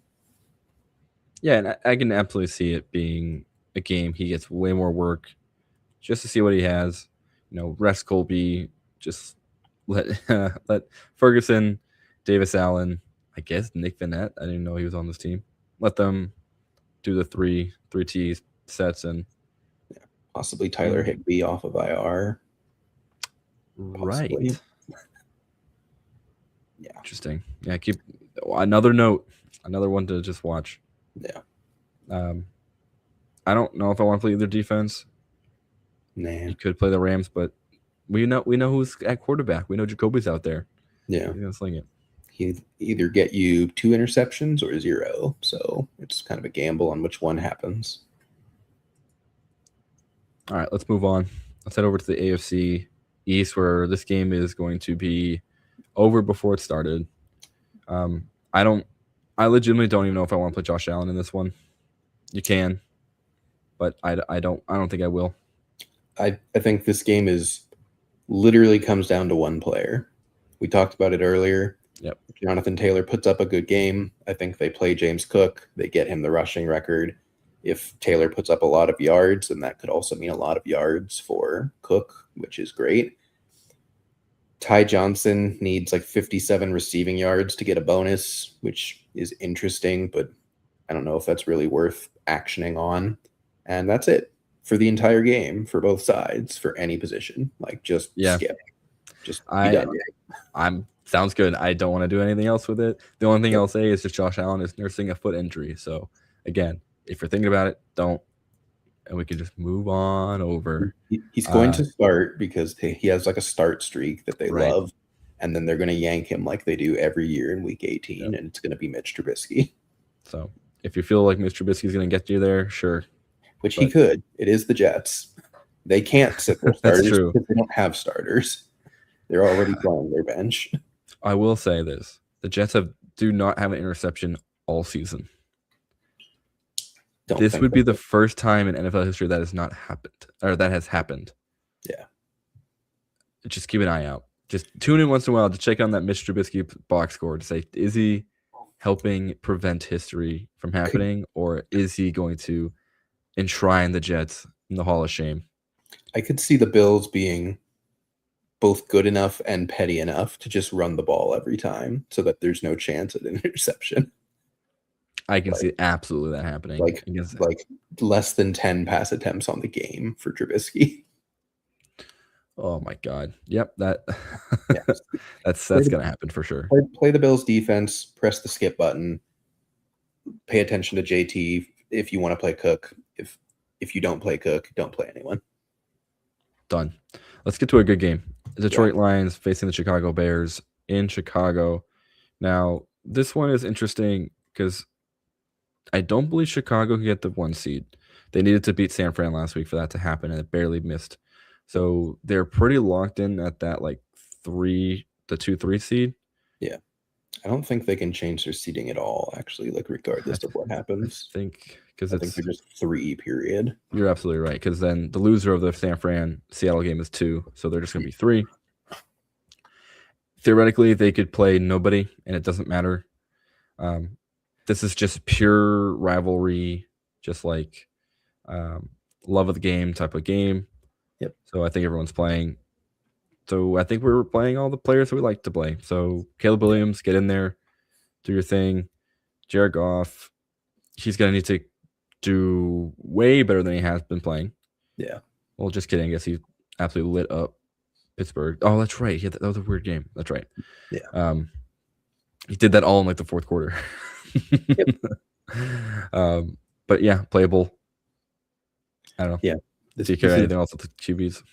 No, I think this is one of the games where both teams are trying. Pretty much all their starters are playing. You should be overweight on this game in your lineups because it's at least more predictable than a lot of the other games are, and the pieces are better than a lot of the other games are. Yep. So all the running backs, the famous, just like the names you'll know and love. Yep. Play him to your heart's desire in terms of whatever iteration you want, whether it be Gibbs, who has been kind of disappointing the past few weeks. He could be great again. Doesn't really matter. Swift, Monangai, love them both. I thought he was closer to 1,000 yards than he really was, but still totally fine. Yep. Receivers, the only one that I want to watch is Luther Burden. He's allegedly healthy. I know he had a quad injury at the very end of the game. Yeah. Came back and said he was just tired. I don't blame him. I think that may be like the most snaps he's ever played. Definitely like the most like routes he's ever played. Yeah. And he came through like in a huge way. So if he's healthy, I'm playing him for sure. Oh, yeah. I'm like sending him right into my lineup. He's definitely healthy. I think Rome is the 50-50 one. Yeah, Rome is almost certainly a game 10 decision, looking towards doubtful because I think like they're locked in the playoffs. Like they don't need to get Rome back on the field in a technically meaningless game. Like that, it would be dumb of them to do, but respectfully, it is also the Bears, so dumb is certainly in the cards, unfortunately. So we'll see, but I would probably guess Rome doesn't play, and that makes Burden an ultra smash and DJ Moore a perfectly fine play. Yep. On the other half of this game, Amon-Ra St. Brown is hurt. I think he's probably going to play because he's just a psycho like that. He just plays through everything. Yeah, Dan Campbell said he's probably playing. Yeah, so play him if you want to. I don't hate Jameson Williams this game. I don't hate Isaac Tesla this game. Yeah, I know that's weirder, but he is getting more action. Yeah, like he is not just a touchdown junkie. He is at least getting some things going on. And he's actually catching touchdowns still, even when he's getting more targets. So it's truly amazing. They're kind of using him like the Sam Laporta de facto at this point because all the tight ends are just bad / gone. Yeah. So he's kind of just getting Sam Laporta routes and it's working for him. Yeah, I think every pass catcher in this game that you would think about playing, you should play, whether in the same lineup or just spread throughout however many lineups you make. Yeah, easy enough. The tight ends, we don't care about the Detroit tight ends. No. But we do care about Colson Loveland. Yep. I think he's great. I think he's going to be another widely played option. He's at 3,900. I love it. Like, the floor is lower. Floor is like 5 points, but I think as this game turns into kind of a shootout, he will be needed and he will come through for you. Yep. Don't play defense. Please my recommendation. All right. This game's going to be gross. The Los Angeles Chargers are playing the Denver Broncos in Denver, but the Chargers have already announced that they're benching all their starters. Yeah. So it's time. It's time to unleash Trey Lance onto the world once again. Man, I want to. But it's so tempting, except Denver needs to win. Yeah, the Broncos defense in a must-win versus Trey Lance. Which way do you go? I don't know. I think both have great arguments for them. It's really funny because Trey Lance has the ability to be an awesome fantasy quarterback. Yep. He has all the tools, and he's done it before. Will he do it against this defense? My gut says no, but I really want to play him. I really do, because of the upside. We haven't seen him in an actually game planned offense built around him in what, 4 years, 3 years? I don't even remember. Yeah, I think it's 3 years. Like him and Anthony Richardson are just going to be perpetual like backups of like, well, when they play, you probably should start them. And like, he's cheap enough as well where I think he'd probably play him and like accept that he could throw 3 picks and fumble, and that's in the range of outcomes, but he could also rush for 75 yards and a touchdown and get you 25 points and you're skipping for joy. So I think you just accept that the downside is tremendous, but the upside is also too tremendous to fade. And I think that is going to really dictate like a couple of Millie Maker lineups. Is this game truly? Bo Nix, sure. I don't know. I don't know how much he's gonna play, but hear me out. I'm listening. I'm ready.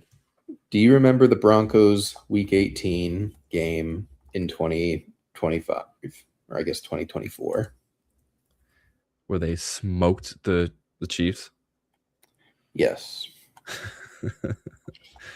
That was saying the exact same scenario. The Broncos had to win. They were facing a team that could not be bothered to do anything in that game. I'm looking up the stats right now. So give me a couple minutes, but because I think he at least had 3 touchdowns in the first half.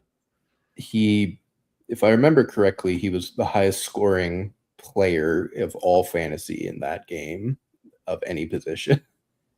But I want to make absolute certain that I'm right on that.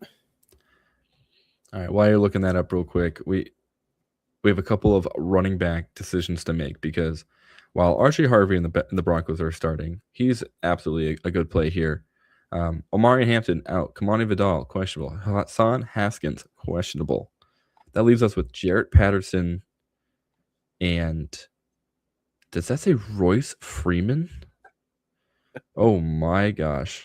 Talk about a jump scare. And Amar Johnson. That is okay. So if neither of these players can play, I think Vidal is almost certainly out because I think it's a neck injury. So I think he's almost certainly out. And then what's wrong with Haskins? What, he got like a tight hammy or something? Yeah. Concussion. Okay. Depending. All right. Well, that's 50-50. If they have 2 running backs, if not Jarrett Patterson, he's 4,100. That's still more expensive than I thought he would be. Yep. I have the stats here. All right, let's hear it. I don't have the fantasy points, but you can do the math. Bo Nix went 26 for 29 for 321 yards and 4 passing touchdowns, and had 7 rushes for 47 yards on the ground. Wow. Okay. Again, I mean, the situation is basically the same, except the Chiefs were the 1 seed last year, and the Chargers are like the 6th, 7th seed, something like that this year. Yeah. But they're both locked in. Like, nothing can happen to knock them out. They have no reason to play their starters. They're not going to play their starters. And the Broncos have every reason in the world to win this game by as many points as possible. So obviously you can't just copy paste and say he's doing it again, but like, he's in the position to do it again. And I don't think Sean Payton's going to let up. So I think Bo Nix is wildly playable. And was he 6K, 6,200? Yeah. All right. Okay. Yeah. I'm in. Last year, Cortland Sutton, 5 for 98 and a touchdown. Marvin Mims, 5 for 51 and 2 touchdowns. Devon Bailey, 4 for 50 and a touchdown. Javonte Williams, 3 for 50. Like, they just absolutely poured it on. And then I think that Troy Franklin, is your time to shine. Maybe I don't know if Pat Bryant is healthy. Pat Bryant, it's your time to shine. Could be all of them. Could be Mims again, for all we know. Dude, if it's Mims again, I'll be utterly flabbergasted. Yeah, because he's been just nothing this whole season. But yep, he was nothing all of last season. I know. The last 2 weeks of the season, he just exploded for fantasy points. So I think you play Broncos. I think you giga stack it. I think Harvey's a great play. I think any of the Broncos receivers are totally viable. I think Evan Ingram's totally viable. Where are you at with Keenan Allen? Do you think they'll try to get his incentives in there? He needs 6 catches for $750,000, and then 9 yards for $250,000. Then he needs two TDs for another $250,000, but that's not going to happen. We'll definitely do the 9 yards, I think. Yes.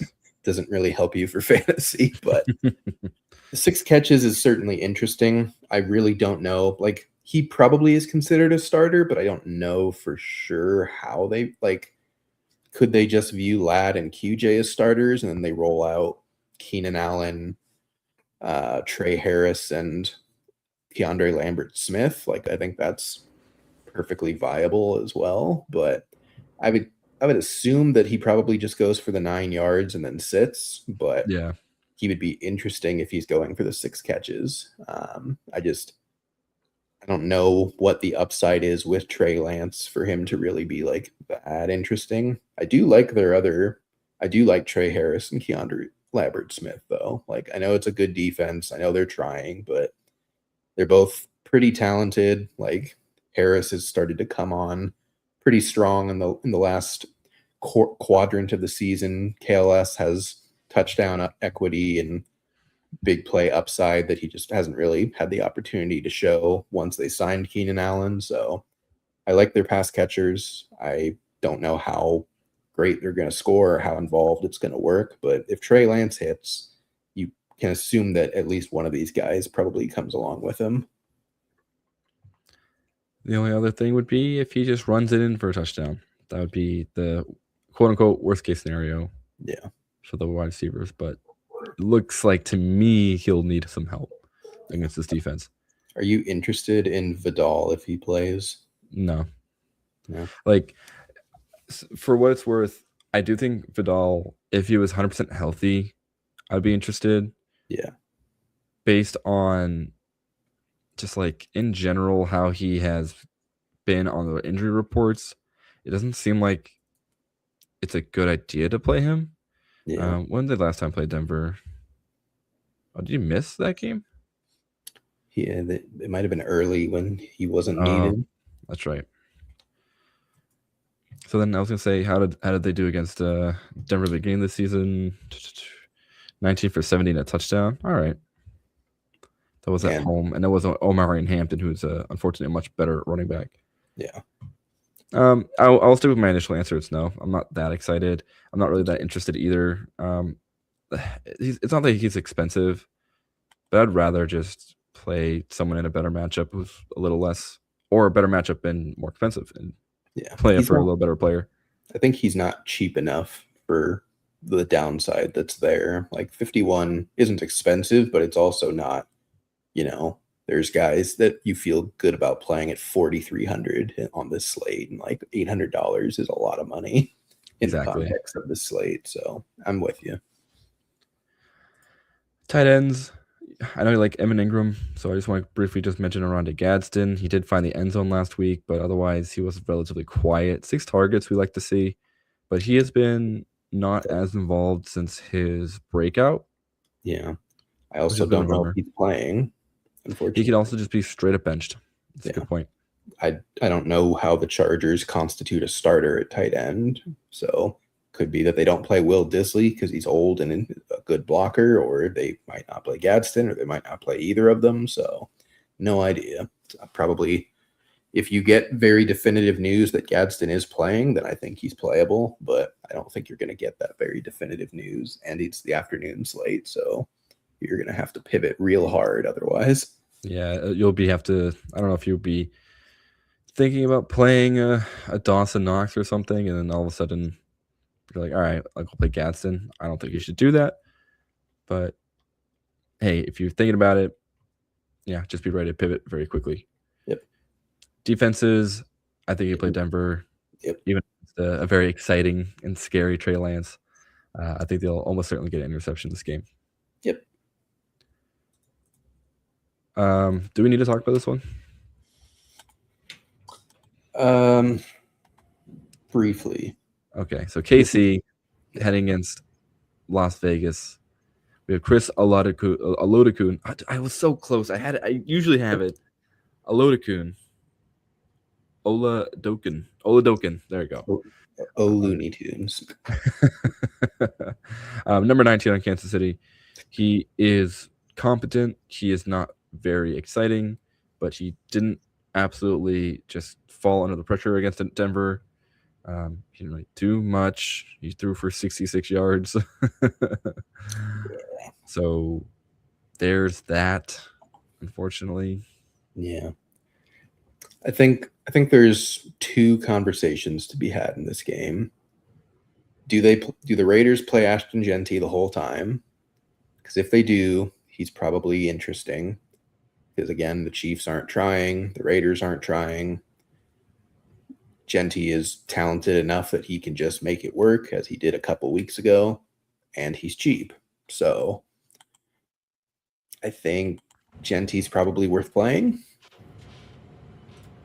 And on the Kansas City side, if this is Travis Kelce's last game and he's retiring, I could very much see the game plan is to just send him out on his shield and pepper that man with 4-yard slants over and over and over again and get him a great game to send him out. Whether or not that's happening is unclear, and I don't know if it will be clear, but I don't think it's like the worst play in the world to play him in one lineup and just be like, maybe this happens and maybe they feed him and it's not going to be great, but he gives you a nice like 12 to 15 point floor with 20 to 25 upside if he happens to get a touchdown or two. That is truly the only interesting play. Yep. Because of that reason. I don't even know how close he is to any sort of like Hall of Fame type of records. Yeah. I would assume he's up there on most tight end categories, but like passing Tony Gonzalez and pretty much anything feels unlikely with his longevity. So, and Kelce started late too, so right. He's probably more in like the Gronk category of where stats are. So probably not sniffing anything, but he's also probably shattered every Chiefs record already by a lot. So I imagine it's just, if it is his retirement game, they get him involved. And if it's not, then they probably don't throw him at all. Maybe not even play him. So if he's out, for sure he's coming back next year. Yeah, and that's the end of the list. And in terms of the Chiefs' relevant players, for incentives, Hollywood Brown needs 1 touchdown for $250,000, and Kareem Hunt needs 31 scrimmage yards for $125,000. So that's not as lucrative as I thought it would be. But also, like, they're gonna play him like in a meaningless game, like. God forbid we look at Brashard Smith and like get that man 25 touches. No, they're going to play Kareem Hunt and Isaiah Pacheco again because that worked so well this season. Trot him out. Well, they'll give him his 31 yards, scrimmage yards, so he can be catching or rushing. They'll take 3.5 quarters, but they will get him there. 10 carries for 30 yards. Yeah, this is truly what needs to happen here for the Chiefs. I don't think they care though. Tracy workload just one time. Yeah, just to see what happens. Yep. But yeah, that's it. That's it from that game. Just both defenses are probably playable because both offenses are that bad. I don't know if I'm playing the Chiefs at 3200, but you're absolutely right because it's Kenny Pickett and Michael Mayer, and that's it. I will say Michael Mayer is interesting. Like. When Brock Bowers is gone, he does just inherit the Brock Bowers role, and he's obviously not as talented as Brock Bowers, and it is Kenny Pickett, not Geno, but he was a 2nd-round pick. Like, he is talented in his own right, so I think he's again fine as like a lower cost bottom barrel type of tight end, but I don't think he's anywhere close to like chalk like he was last week. Yeah, it's not nearly as close. And I was shocked by 10 targets, truly. I didn't think he was going to be relevant. I thought it was just going to be Genty and nothing else because it's the Giants. But it's good to see that he still has it. He can still do that with what he's doing. Do that with Brock Bowers. Nah, we can't do that. Yeah. Next season's gonna be so weird for the Vegas Mhm. Raiders. All right, last game of the day. Washington heads to Philly for a game that is, I don't even know how to describe it. This is just a backup galore because we got Tanner McKee playing against Josh Johnson. Oh my God. If we're lucky, we get the Sam Howell revenge game, maybe, huh? Why not? Throw him out there. Yeah, it is interesting that they're playing McKee over Howell, but he's just better at this point. He was good in this exact spot last season, where he started week 18 for the Eagles, and they sat all their starters, and he worked for. He wasn't like an amazing fantasy player, but it worked. He got the job done. He was decent. I think he had like 2 passing touchdowns and 250 something passing yards, and that's all you really needed out of him. So he's facing a bad enough defense where I think you can go back to the proverbial well on that, but I also don't think he provides any type of ceiling whatsoever. No. Especially when I think the biggest play in this game is going to be Tank Bigsby. I think this is going to be like a smash of all smashes. I hope so. I wonder if he's considered a starter by the Eagles. Oh, that would just be... Which then makes Will Shipley the smash of all tracks. I know. But I also wonder if he's considered. Yeah, like I don't know in the running back situation if either or both are considered starters for them, because Shipley is also like their main kick returner, punt returner, like special teams guy. I don't think they would want to lose him, but obviously they have to play someone. So Eagles is another one where you like really need to pay attention to what they're saying. I agree with you though. Like if they're all playing, I think Bigsby is like a great play in this game. It's just I just don't know if he's playing. Yeah, it's let us know. Tell us, please. I know we have a bunch of time still, but yeah, figure that out. Washington running backs, I am torn, but I think I'm still going JCM. Yeah, he's played better. They've leaned on him more. I think, again, you're in a meaningless season. Like, why would you play Chris Rodriguez? Like, just hand it to the rookie. Like, let him go, see what happens. Give him some confidence. I think JCM's a pretty strong play this week as well, to be honest. Yeah, I like it a lot, and I think I'll probably queue him up a couple times. I just think that his big playability was shown by, like last week, kind of showed us what he could do. Yep. I think that's probably what he is like going forward. Wide receiver, don't even look at the first 2 wide receivers because they're not playing. So with Jahan Dotson, I guess Darius Cooper. Yikes. Cooper's interesting. He was an interesting rookie. He had a really good preseason. Yeah. And then disappeared, obviously. Yeah.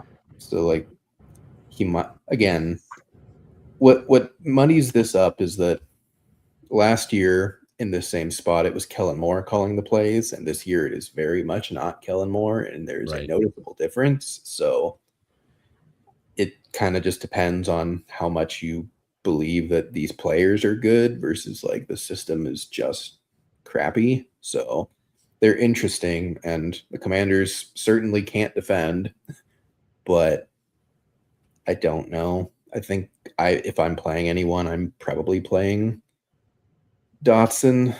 The revenge game again. Yeah, that's true. Okay. Sorry, I had to double check this was not Julio Jones.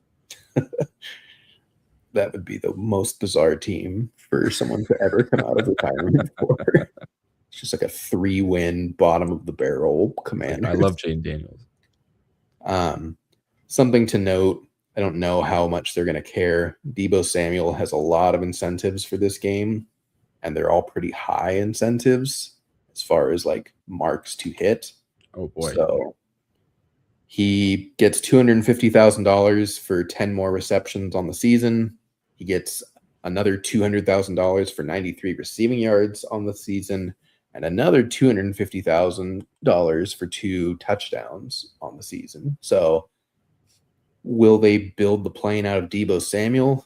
Probably not, but they also could. Like, they could just, it's not like they can do much of anything else, to be honest. Like, this offense is on its third quarterback and is down multiple offensive linemen and multiple weapons. Like, it could just be a Deebo game, and he's only 5K. So I think he's worth just sliding in there just to see. Like, they're probably not going to bench him. They've been playing these guys for the last 4 weeks, and they've been out of playoff contention for like half the season. So he's probably worth playing. I like it. I kind of like this play a lot. Yeah. Mainly as like they got to help out their new wide receiver, right, to keep him around for next year. Yeah, because he's already 30. He's I don't know. We'll see if this duo comes back, McLaurin and Deebo, with a healthy Jaden Daniels. yeah. So I would hope they at least try and get there. They should, but we'll see. Tight end, no Goddard. Don't care. No one else. Ben Sinnott maybe, huh? He had one catch, I think, last week. I mean, it doesn't help that he has barely played with Mariota. It's basically just been Josh Johnson the whole time. And every time I say the name Josh Johnson, I have to like remind myself that, yes, it is that Josh Johnson, like the Tampa Bay Buccaneers Josh Johnson from the early 2010s. Yep, he is still plugging away, living the dream, going to UFL, coming back, going to XFL, coming back. Folks, if you have a child that's athletically gifted, like, just teach him to be a backup quarterback. Like, make him slightly good enough to stick into the NFL for 15 years, because boy, oh boy, do you never go away. You just keep hauling in paychecks. And then once in a while you show up and people start talking about you and you're like, all right, here we go. And if you're bad, it doesn't matter because you're a backup. And it's just, didn't expect anything from you anyway.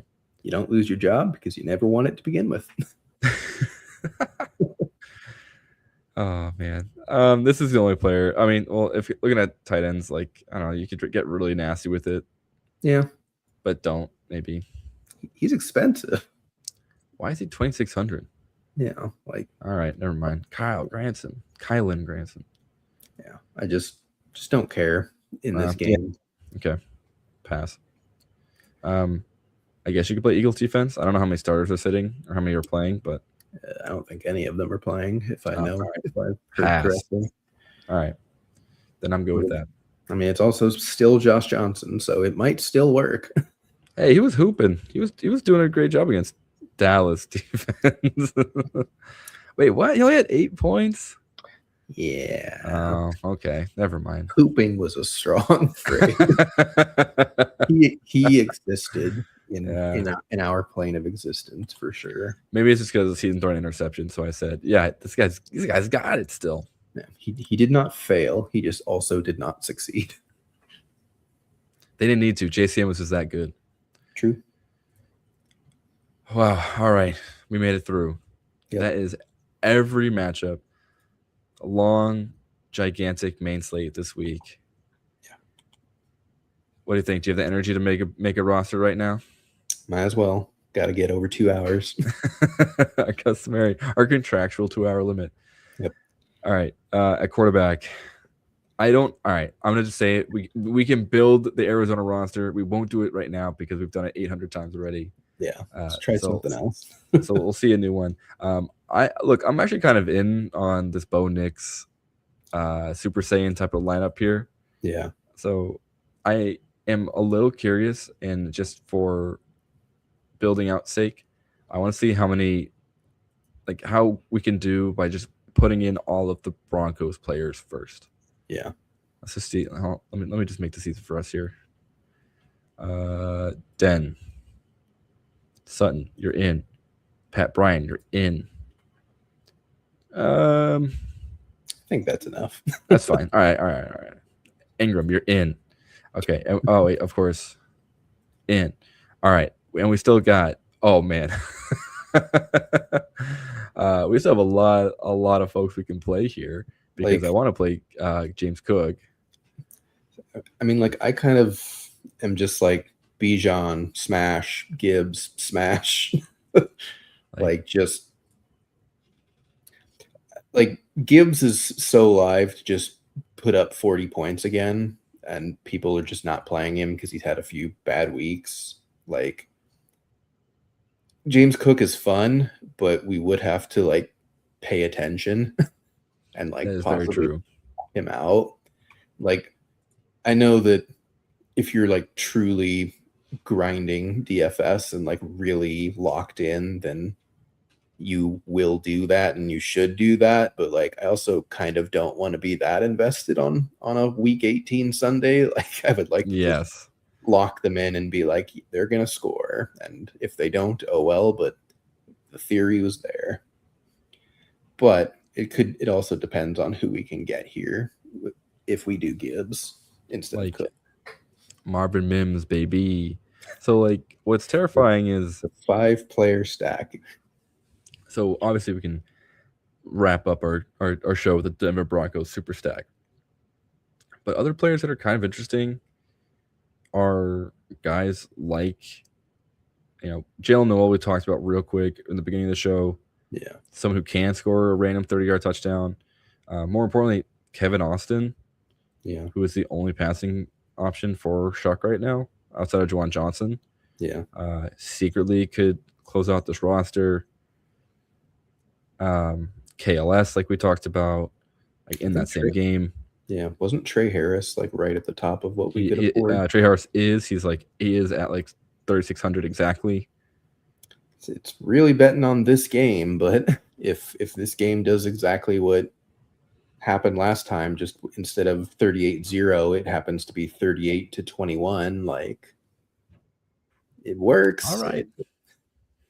Like it could be there. Like, and if you, all right, so say went like something like this, and you were like, I'm worried about the Broncos. I think this is where you just easily, let's just go ahead and add that Minnesota defense against, and then we can open up some more points. And now we don't even need to go Trey Harris in this game, or I guess even Pat Bryant. Like we can go literally anything else, because now we're at 4,400, and there's a bunch more real options, I think, a little higher, like, well, maybe not Chimera DK, but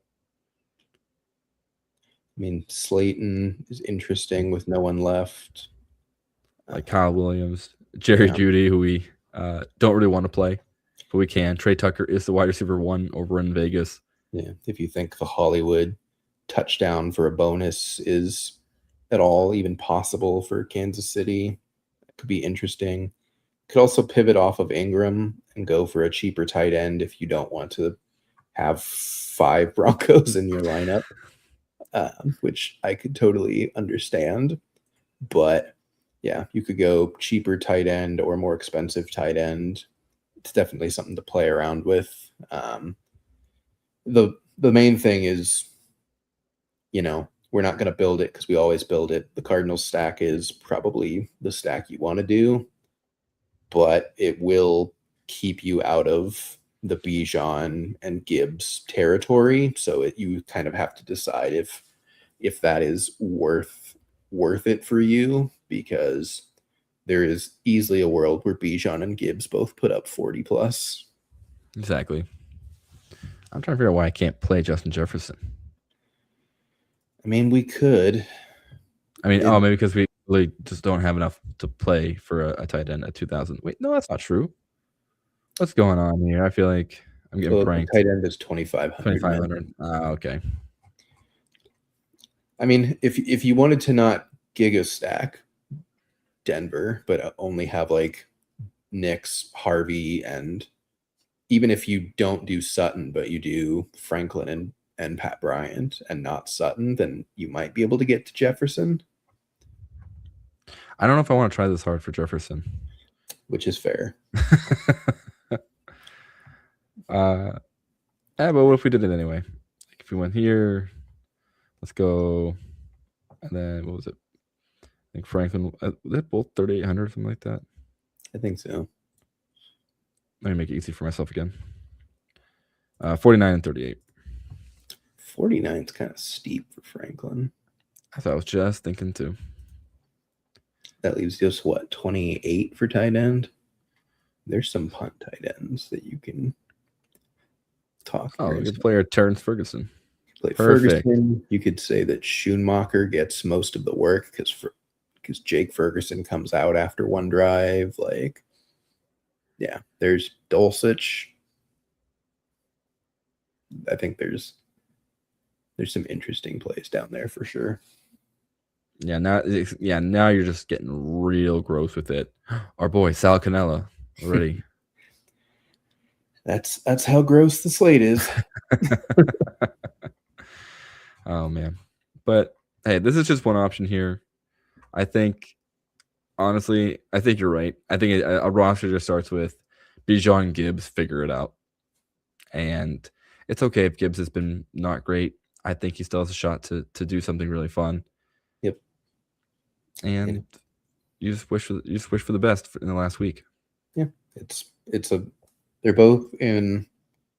Well, especially Gibbs is just in a matchup where they're going to try, and it's against a team they really want to beat, against their former OC, and there's probably going to be trick plays involved, and Bears defense is not that great, so I think Gibbs is probably my favorite play on the slate, and I think Bijan's probably my second favorite play on the slate. So I think you should build a lineup where you have at least one of them, and I think you should build a couple lineups where you have both of them. And after Bijan's performance, I don't think you really go wrong. Truly. Alrighty. I think it's gonna do it for us. Yeah. And that's gonna do it for us for the for the regular season. Yeah. We're done. That's 18 weeks of DFS. I know we've been split between, I missed some. We started the season with Sean instead, but Tim, we've done it. We did. We never kept it short. It was never a brief look. It was a very comprehensive look, but I think that's what the people want. That's what I like talking about, at least. And it's been fun the whole way through, and we've even managed to make a few bucks here and there. Don't stare at my DraftKings balance. I keep betting on college games for some reason, and there it goes. Just line goes down. Anyway, thanks you so much for tuning in. Thank you so much for hanging out with us. Honestly, all season. Catch us on various other shows. Tim's doing an awesome series on best ball, so definitely go check that out. We play on Underdog, and you can see down below for new customers. Just follow these instructions down here. Get $75 on bonus funds, and check out Fantasy Now Plus on our site. Head over to our Discord, where we're constantly talking, chatting, and just overall just having a great time.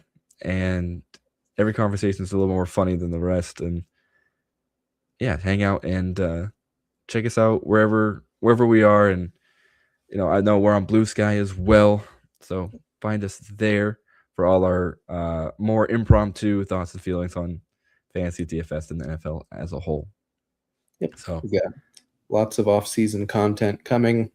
We will not be slowing down that much in that realm, so keep your eyes peeled in the next couple. We'll probably slow down a bit until the Super Bowl season is over, and then we'll be right back to grinding away on a lot of stuff. One last thing to mention, we are running a playoff contest where you are drafting basically one player from every playoff team. There's 13 total roster spots out of the 14 teams. $10 to enter.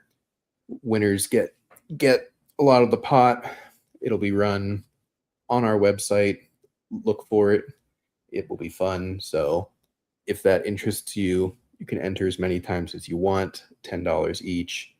See if you can predict who can score the most fantasy points in the NFL playoffs. And you'll challenge us. We'll have a couple lineups in there.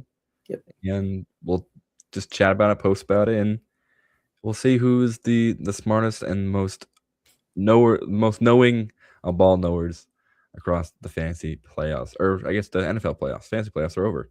Seasons, except for those Week 18 championships happening right now. Anyway, I think my brain's fried. I think we got to get out of here. Again, thank you so much for tuning in. This has been Get Tilted, and we will see you later. And best of luck on all your slates this week. Peace. Thanks for listening. Be sure to like and subscribe wherever you watch or listen to podcasts. We'll be back next week for more ways to win your league.